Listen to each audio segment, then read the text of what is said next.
Now, today you're going to be viewing another Gundam from Gundam Requiem of Revenge. For Revenge. How you say the name is from the Netflix show. Now, this is the Zaku to F type, which is a really good model, actually. I will say before I even get to my out stuff, I like this model. It's very, very good looking.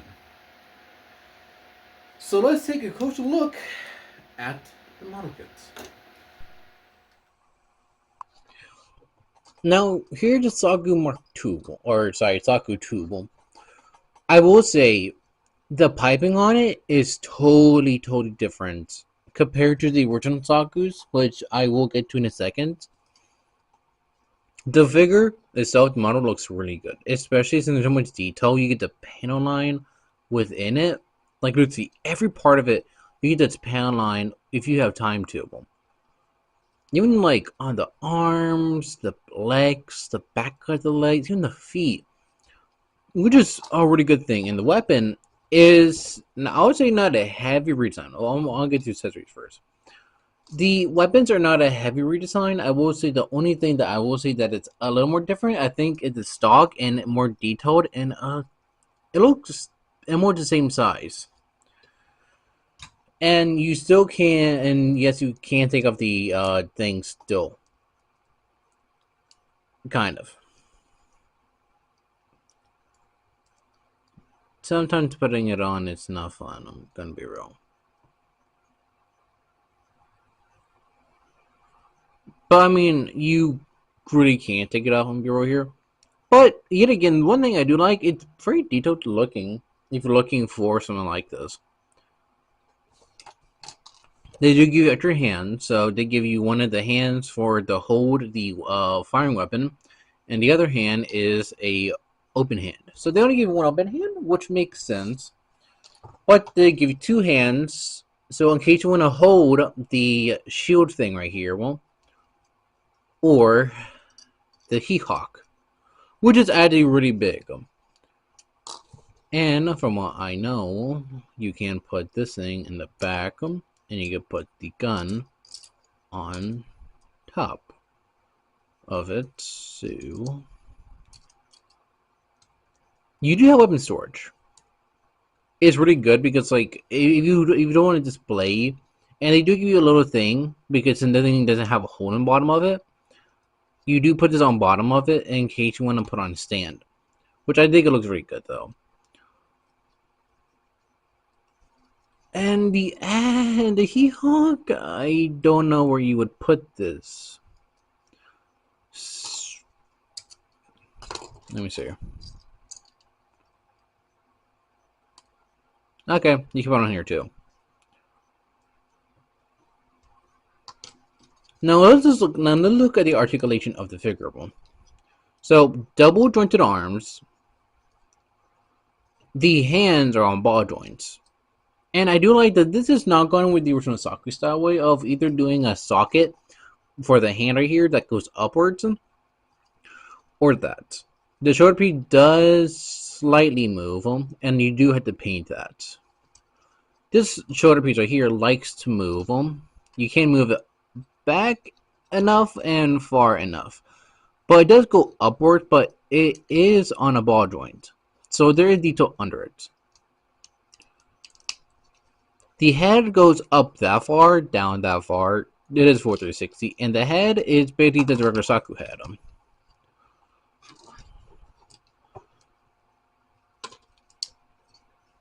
I'll tell you what it hit in a second. It is on like the regular Saku kind of movement, but the eyes are more detailed, as you can tell. I dropped something too. Get my wire. Oh crap. The eye is any more detailed. You can't see as well, but it is a lot more detailed than regular Saku.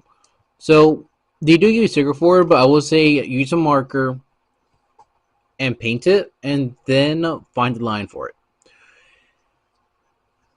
Arm go forward to 60 since ball joint, and it does have a butterfly joint too, kind of. It doesn't do that much work, but they do pop in and out, so that makes sense too. The skirt doesn't. It moves up at one piece, so it doesn't do a lot, which I really wish it did. The hips, oh sorry, the legs. These are on drop points, so they drop downwards, and you could get that far of a kick back that far. The knee is double jointed, and you would think it'd be an issue, but it's already not a problem actually with this whole weird piping system.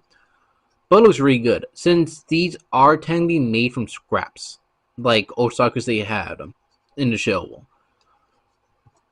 And I will say I did paint the hands to make it a little more accurate. So yeah, when you do get them, they are just directly brown. Which do what you want with that detail because I know I did. I did this.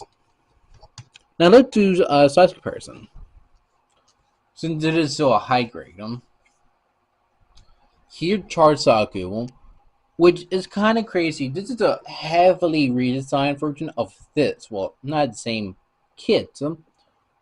I mean, here's the goof itself.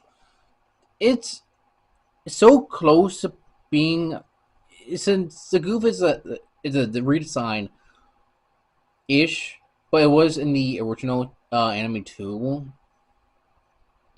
But this right here feels like but it is a so heavy. It's like heavy of a redesign. But one thing I didn't do was a feet. So if you wouldn't know or if you watched it, it does have the little claw marks or like the toes that look like claws. I didn't do that.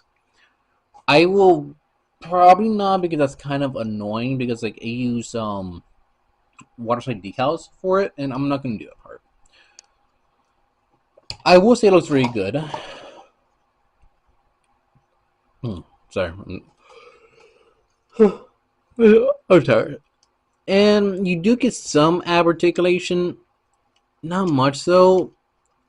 It does swivel at the waist, a good amount actually, and it does have a little bit of a Well, it is on one of these, so yeah. Okay, just aim that up and put it back on. There you go. There is so much detail you could really do on this and make it look fantastic. They get to my final thoughts on this because like it is cool looking, and let me be honest here, I think it looks fantastic. Now, should you get this high grade kit? Yeah, it's really good with kit. I'm be honest here. I really don't like a lot of Saku kits. A lot of them, like a lot of the goofs, are a little ridiculous looking. However, I think this is a really good, really good. A really good, like Saku. And the fact that there's so much detail on it that you can really see, I think it looks fantastic. A lot of detail on it, and I really didn't compare it to the other kit that came with the franchise, well, with this show. However, I don't think I really would do that anyways because like, I mean, I know they also released the green variants of these, which was a 1.5 kit. That the part I don't like about it. That was a Bandai exclusive, or a premium Bandai exclusive. But you're paying $60 for a high grade. I'm sorry, but that's a little out there for me. But I really do like this. But the thing is so available. You can go to your local Target and find it. I mean, kind of. Well, there is the new G Quack show. Kids out there. I didn't pick those up because it's not for me. Also, I have so many monarchs in my closet. I have like over 12 or 13 boxes in there for like the next like I want to say 6 months. And now as of recording this, we're in August. I want to say that yeah, it can take me a little crap, a little longer to get through some of these kits. I'm gonna be real with you. Um, I keep dropping my stuff. So, I mean, do what you want with that detail of me saying, "Oh, I have too much stuff in my closet, or model kits and stuff to review." So, I mean, buy more training for money though. I have like 2 more for like next month, and then whatever left, I'm gonna be honest here because I know a lot of stuff is coming out. I just need to buy it up. But this kit pretty good. Buy it if you have the money. It's like $22. Depends where we're looking. I said where it depends. However, if you want to look at the best places, look. I want to say if there's a hobby shop, look there, like a Hobby Lobby or a Hobby Town, or the Gundam store or stuff like that. Look where you can find kits that you could be interested in or want to try something new. I have 2 of these because like I am willing to I'm willing to do a display. I do have 2 of each. Both are fully both are fully paneled on and everything too. That's the thing. Um I really hope you really enjoyed this review because I do love this kit. It looks fantastic and I would say buy it. So yeah, everything should be in the link in the description below of where I am on social media, and it should be my link tree too. Yeah. So have a good day, y'all. Peace